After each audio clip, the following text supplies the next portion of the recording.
Hello, people. We are back again. It's Arsenal versus Tottenham Hotspurs at the Emirates. This was a beatdown. This was a showdown. This was a massacre. This was a complete distraction of Tottenham and your fan base. If you're a Tottenham fan right now, I'm sorry, bro. I'm so sorry that your team is shit. I'm so sorry, but this team does not deserve to play in the Champions League. They don't deserve to play in the Europa, and they don't deserve to be in the top 6 of the Premier League. They don't deserve it because this Sunderland is better, Aston Villa is better, Brighton is better. They don't deserve to be in the top 6 when we are talking about. At the moment, they don't. They absolutely don't. And this was a massacre. This was annihilation. This was bullying. This is what we call a master class performance. And listen, before this game, I knew that Tottenham has a bad record at the Emirates, but I'm still not convinced, especially after a game against Sunderland.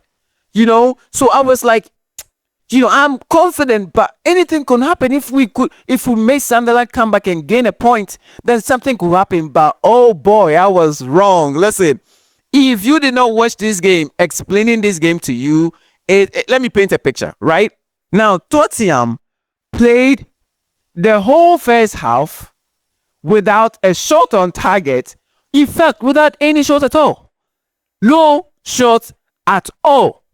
Now, the first shot they had on target was the one they scored, which was a mistake by Zubimendi. I don't know what he was doing, but I would rather let him make a mistake in this game and learn from it than make it in a game against Bayern. YouTube tells us that about 98% of our viewers do not subscribe to the channel. Come on, guys. Help us as we on our journey to our 1,000 subscriber milestone. This again is Kobe Talks Football. This is the uncensored opinion of football fans. Welcome to this family. Smash the subscribe button. Leave your comments down below and hit the post notification bell. We did not score any set piece goal.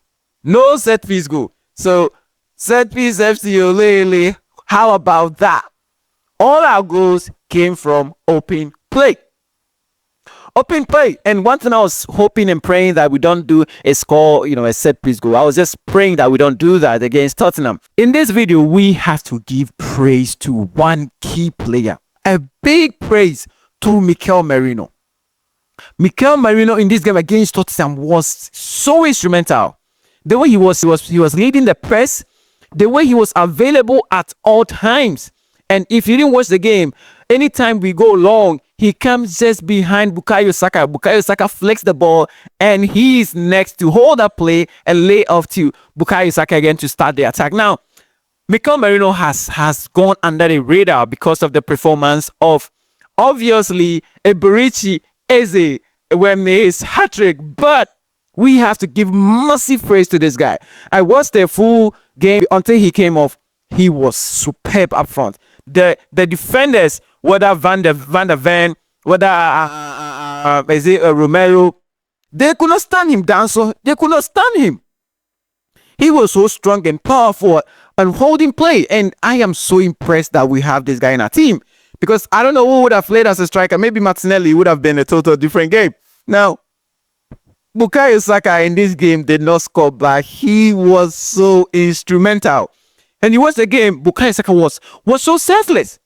In games that I've seen previously when we started the season, I realized that he has been always trying to score his own goal, trying to finesse the ball to the back post.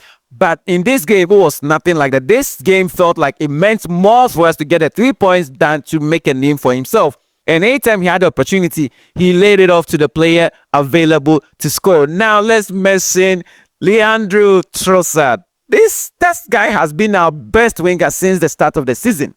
He's been our best winger. I would say even the best winger in the league so far. The goal that was scored by him, the assist from Mikel Merino, the turn that he made in the box, the control, everything that led to this goal was basically the intelligence of Leandro Trossard. Oh, listen, I'm so happy that he didn't go. Like, Martinelli being out, who are we playing there, really? Who are we playing? And he deserves his flowers. He deserves his flowers. Now, one major thing that we have to mention before we talk about the star of the show, before we talk about, the man of the match for the game, we have to mention Hincapie. Hincapie, when we come in the game, I really thought, because Hincapie, we know he's a top player.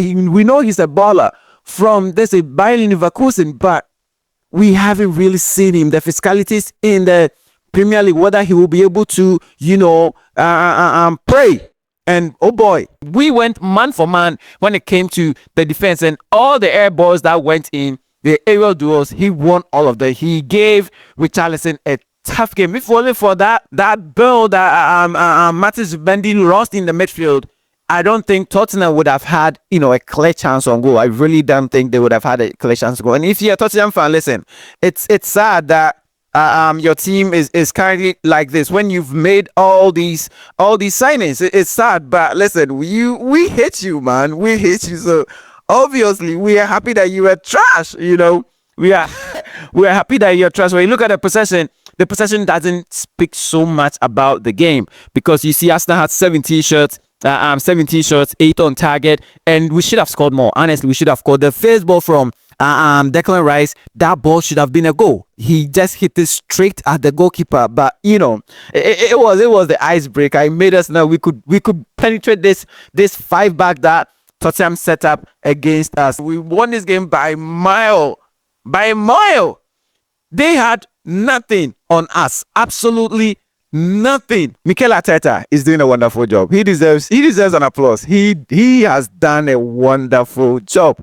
Now, when I look at the way Calafiori played, when I look at Timber, I just don't know how these guys are playing right back and left back, because you can obviously tell that they are more than that. You see Calafiori in the midfield. Next time you see him playing an attacking role, the next time you see him trying to cross a ball, you see Timber in the midfield. You see him Saka gets inside, and you see him now playing Saka's position. It was a whole mayhem that Arsenal caused Tottenham Hotspurs in our 4-0 win at the Emirates. Listen, people, if you are not excited, we're going to face Bayern. When you look at the defense that we have, when you look at the players that are coming back from injury. Now, let me know in the comment section whether our game against Bayern, whether you think we stand a chance of winning this game, especially when Bayern are without Luis Diaz. Luis Diaz got a red card, so they are playing without Luis. I know Musiala is back, but they are playing without Luis Diaz. And do you think Arsenal has a greater chance or a higher chance of beating Bayern Munich? Now, off to our star boy Eberechi Eze. If Eberechi Eze had gone Tottenham, he would have made the worst mistake of his career. The way they scrap the Tottenham team. Even if you are so good, you can't do nothing. We saw what Kudus is doing. Kudus is a very good player and talented player. But there was no support. The midfield, non-existent. Defense, non-existent. Attacking fullbacks, non-existent. There was basically nothing that this Tottenham team was throwing at Arsenal, unless up until the chance that my Mendy gave away. There was absolutely nothing. And I'm so glad that this boy chose Arsenal. We all knew that Eze was a guy who finds himself always at positions where, there is like a rebound. He's there. He finds some space in the box. And in tight positions, he is the best player that I want on the best, especially in the box. He is so good. Either costs a penalty or he gets a shot off. And today we saw what Eberechi Eze brings to the team. I can't imagine we having Eberechi Eze, we having Odegaard, we have Mendy, Declan. We have depth. If we don't take this title race to the very end, this is not going to look good, man. This is not going to look good. I'm happy that we are playing good football. We are still 12 games in. We hope that our defense, we don't get no more injuries. We hope that our midfield, we don't get any more injuries, especially to Mendy, because we need him. We need him at the heart of this defensive midfield position, and we need Declan Rice to be doing all those ones, because I feel like that is the best position of Declan Rice. Now, the good news is that Man City lost, Liverpool lost. Now we all know the title chase is between maybe Arsenal, Man City, maybe Chelsea. is between these three teams. But now Arsenal lead the table with 6 points gap. 6 points. 6 points gap. If I'm not wrong. Yes, 6 points, 12 games all played, 6 points gap. We are in a very good position to keep on with this kind of performance, and we can basically shred anything. We can basically destroy any team if we play like we are so hungry, like we play today. This again is Kobe Talks Football. This is the uncensored opinion of football fans. Welcome to this family. Smash the subscribe button, leave your comments down below, and hit the post notification bell. See you in our next video. We out. It's fantasy hero